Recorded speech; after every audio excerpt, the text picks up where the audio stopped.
കുറുക്കനും കോഴിയും. കിയോ കിയോ.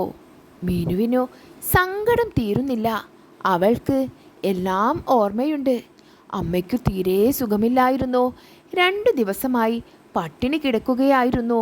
മീനുക്കുഞ്ഞ് വിശപ്പ് സഹിക്കാനാവാതെ കരയാൻ തുടങ്ങി. കോഴിക്കുഞ്ഞിൻ്റെ കരച്ചിൽ കേട്ട് അമ്മക്കോഴിക്ക് വിഷമമായി. അമ്മക്കോഴി പുറത്തേക്കിറങ്ങി ഇര തേടി മണ്ണു ചികഞ്ഞു നോക്കി. ഒരു ഇര കിട്ടി.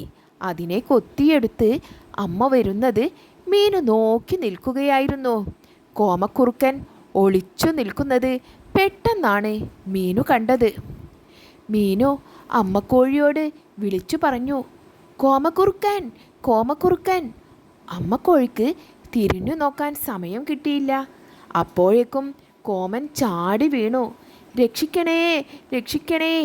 അമ്മക്കോഴി കോമക്കുറുക്കൻ്റെ പിടിയിലായി. അമ്മ ദൂരെ നിന്നു മീനുവിനെ ദയനീയമായി നോക്കി. അതിൻ്റെ വായിൽ നിന്ന് ഇര നിലത്തു വീണു. അമ്മക്കോഴിയുടെ കരച്ചിൽ നേർത്ത് ഇല്ലാതായി. കോമക്കുറുക്കൻ അമ്മക്കോഴിയെയും കൊണ്ട് കാട്ടിൽ മറഞ്ഞു. പിന്നീട് മീനു തനിച്ചാണ് വളർന്നത്. മീനു വളർന്നു വലുതായി. കോമക്കുറുക്കനെ ഒരു പാഠം പഠിപ്പിക്കണം. മീനുകോഴി ഒരു സൂത്രം കണ്ടെത്തി.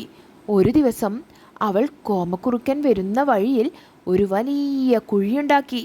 കമ്പുകളും ഇലകളും കൊണ്ട് കുഴി മൂടി.